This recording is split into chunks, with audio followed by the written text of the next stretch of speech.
So ang aking i-share dito mga kaibigan ay tungkol po sa Diyos na hindi po siya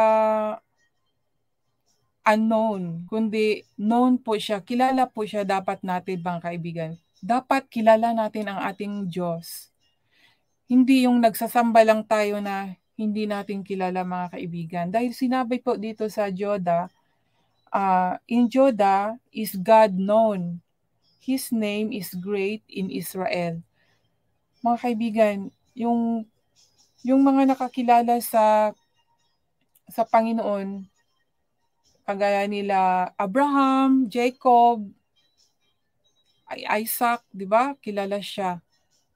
Tayo mga kaibigan sa ating buhay ngayon, no, sa ating sarili, kilala ba natin ang ating Diyos? Kayo mga kaibigan sa sarili niyo, kilala niyo ba?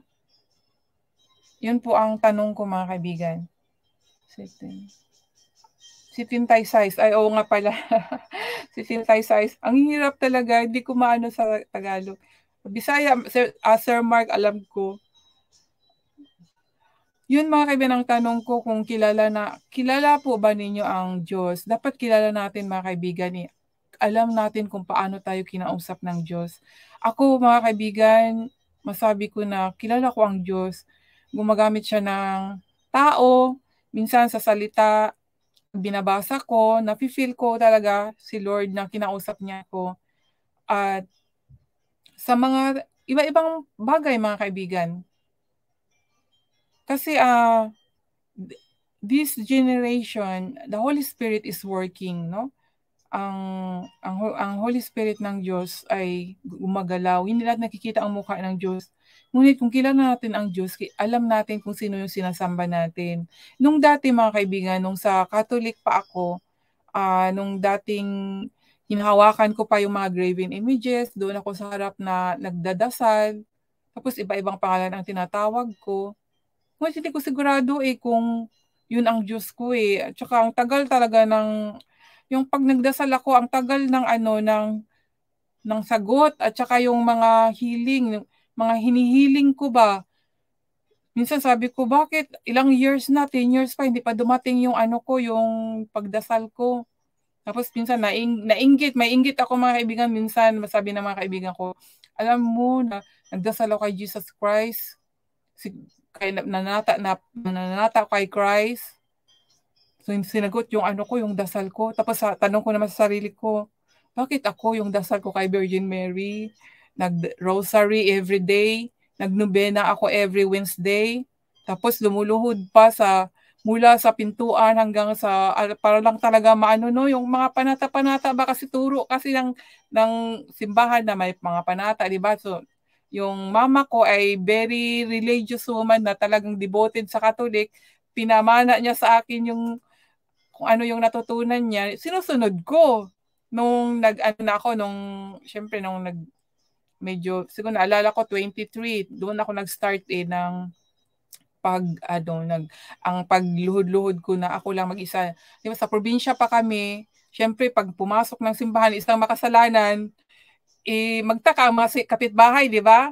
So, ang ginagawa ko mga kaibigan, kunwari secret lang na saan pupunta, pero pag walang tumitingin, doon papasok na ako sa loob ng simbahan. Hindi nila alam sa simbahan ako pupunta. Siyempre, nahiya ako masalanan ako, tapos pupunta ako ng simbahan araw-araw, nagro-rosary, no?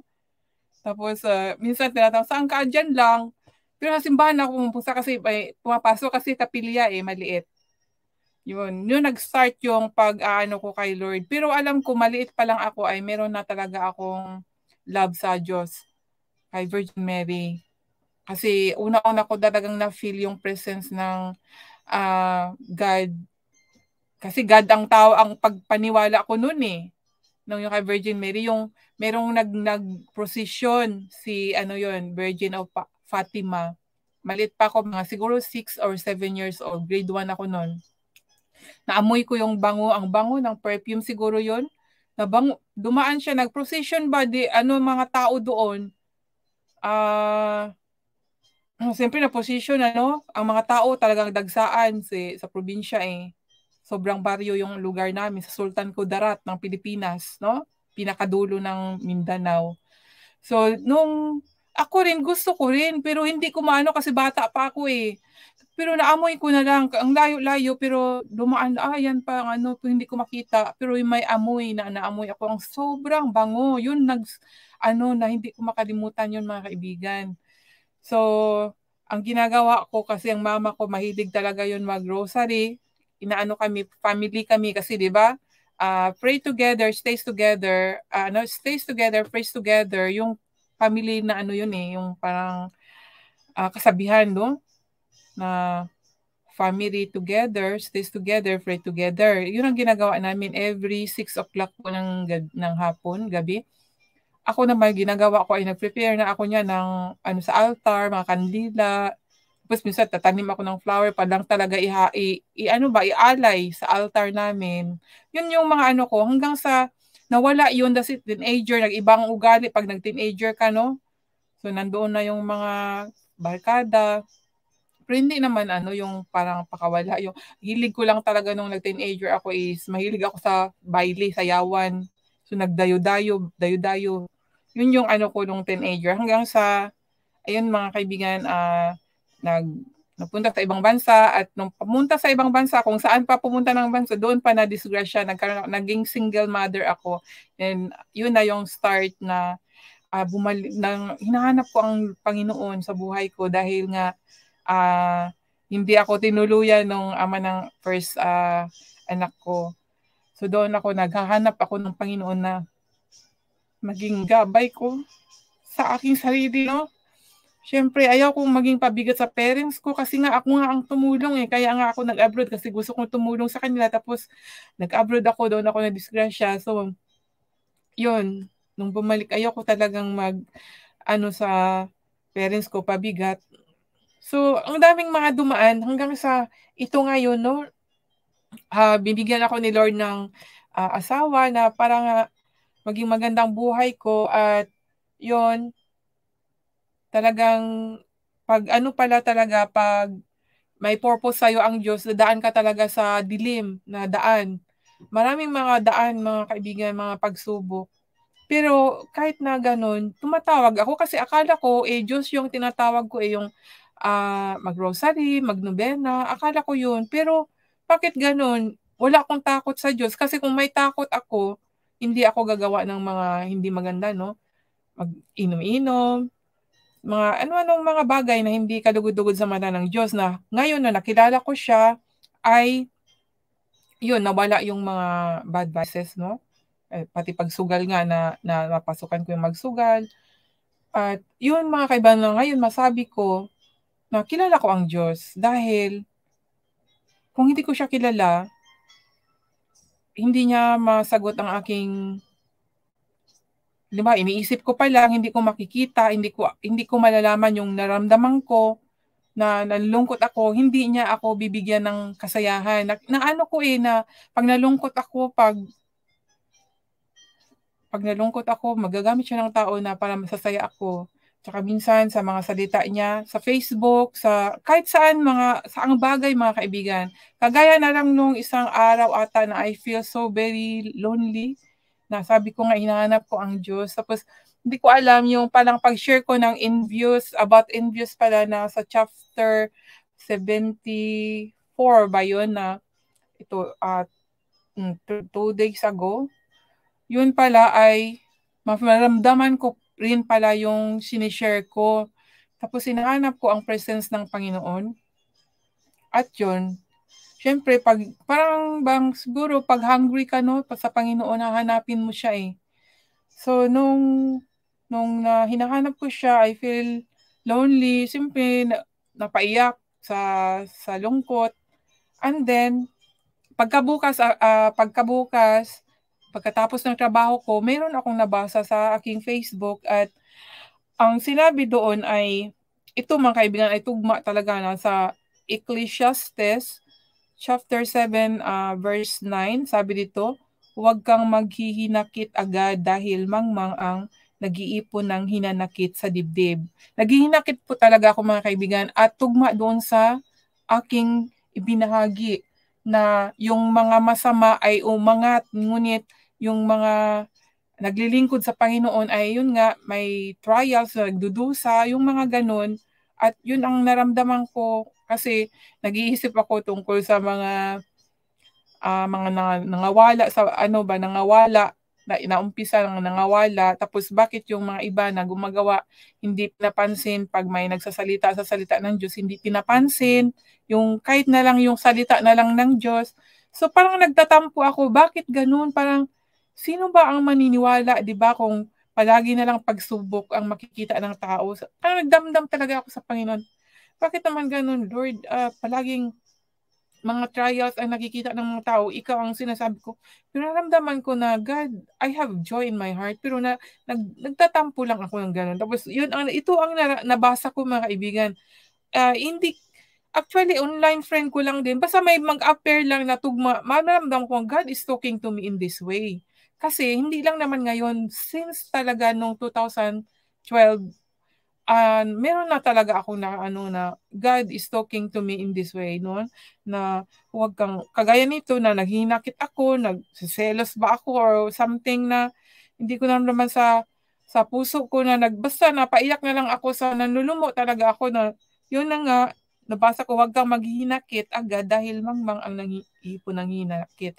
Nabasa ko ito, mga kaibigan, nagkaroon ako ng wisdom na ay, oo nga pala, no? Tapos yun, iniisip-isip ko na si Lord talaga, no, mahal niya ang lahat ng tao.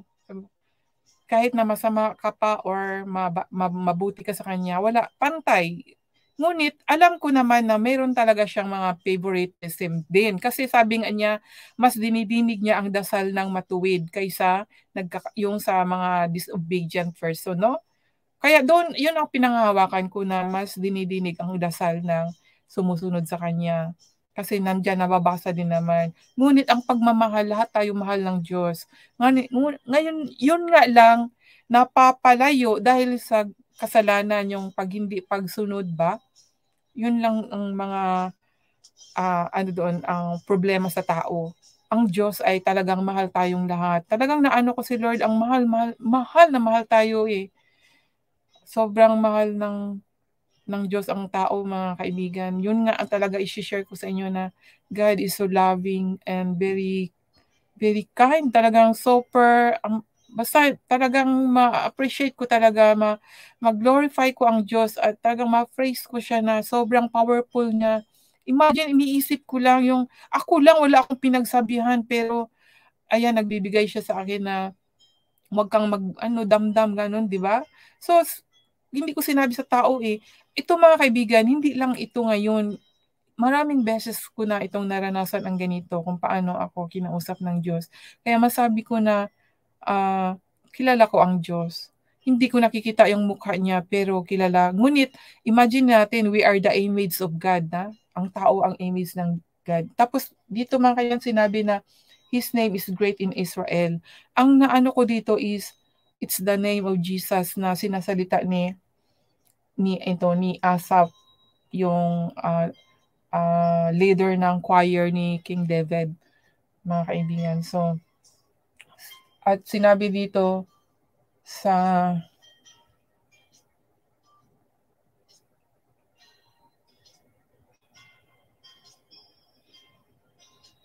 ano ba yun? Nawala na ako.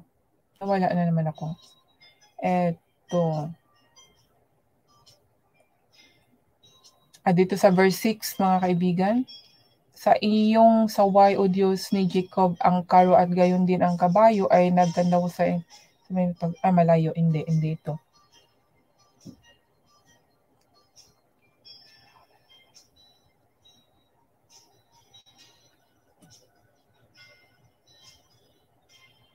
So, nawala, mga kaibigan. Nawala ang aking karugtong na ibabahagi, mga kaibigan.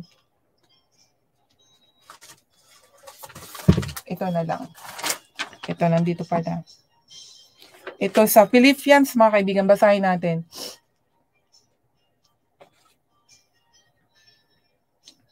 Sa Philippians chapter 2, verse 9 and 11. Kasi magkarugtong ito, mga kaibigan. Sa New Testament po,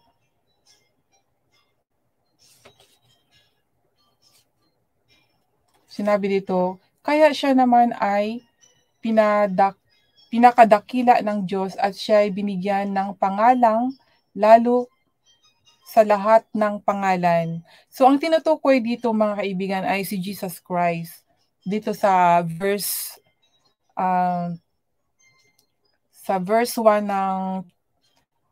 ng Psalm chapter 76, no? Na ang pangalan ng Diyos ay great in Israel. At ito ang references ko na maging karugtong sa New Testament po, sa Philippians, na kaya siya naman ay pinakadakila ng Diyos at siya ay binigyan ng pangalang lalo sa lahat ng pangalan. Verse 10, upang sa pangalan ni Jesus ay iluhod ang lahat ng tuhod na nangasa langit at nang nangasa ibabaw ng lupa at nang nangasa ilalim ng lupa. At sa 11, at upang ipahayag ng lahat ng mga dila na si Jesucristo ay Panginoon sa ikaluluwalhati ng Diyos Ama. Imagine mga kaibigan, no? Sinasalita, hindi pa napako yung si Jesus Christ, pero sinasalita na ni Asaph, ni Asaph, paano bang pronunciation nun? Ni Asaph, sinasalita na siya. Kaya the name of God is very important po mga kaibigan. Please remember nyo po ito mga kaibigan. Philippians chapter 2 verse 9 and 11. Tungkol po ito sa ating Panginoon. Kung sino yung luluhuran natin. Dapat kilalanin natin mga kaibigan. Kasi sa akin kasi mga kaibigan, I was a Catholic, di ba? Dati akong Catholic at yun nga, inalis sa akin ng Panginoon yung mga pagdasal sa harapan ng mga rebulto. Kasi isa po talaga ako niyan mga kaibigan eh. Susulat-sulat pa ako ng mga request prayer, di ba? Tapos ilalagay ko doon sa mga bawat rebulto. Tapos lalagay ng mga konting coins, no? Para nga daw ididinggin. Ngunit yung mga requested ko na mga yun mga kaibigan ay hindi na request. Iba pala pag ang ibibigay ng Panginoon sa atin kung what is we desire from our heart at saka yung we obey God, no? At saka sinabi nga din, maalala ko yung sinare ni sa akin ni Sir Bosmark, sabi ni Jesus Christ na wala pa kayong hinihingi sa aking pangalan. Sa John yun mababasa no? Yun mga kaibigan, so kailangan, importante ang pangalan ng Diyos mga kaibigan. Huwag po tayong magtawag ng ibang names na hindi naman siya Diyos. At ito mga kaibigan, pinapahayag ko lang kasi based naman sa experience ko at Bible followers po ako sa salita ng Diyos. Because yan po ang teaching din ni Jesus Christ. So as a follower of Jesus Christ, yun, sinusunod ko po kung ano po talaga ang naunawaan ko, sinusunod ko kasi ayoko naman yung, di ba, kung turo ng tao, kasi nag-declare talaga ako mga kaibigan, sabi ko yung, bago ko sinunod yung Graven, sabi ko, hindi ko to susundin mula ngayon, Lord, no, kasi kinausap ko si Lord aalisin ko na to sa buhay ko, kasi nandoon yung love ko kay Virgin Mary so, umiyak ako no, so yung sinabi ko, saan dito ang susundin ko? Kung ikaw, itong Bible, itong word mo, o ito, yung itinuro sa akin mula pa nung pagkabata ko. Ang hirap kaya nun, kasi bandage of, yung ganun nakapriso tayo sa paniniwalang mali. Ako, no? Ganun pala yun. If you know that truth, then that truth will set you free. Totoo yun mga kaibigan. So, sabi ko, susundin ko ang salita mo, Lord, kung masiraan ako ng ulo dahil nga wala na ako dito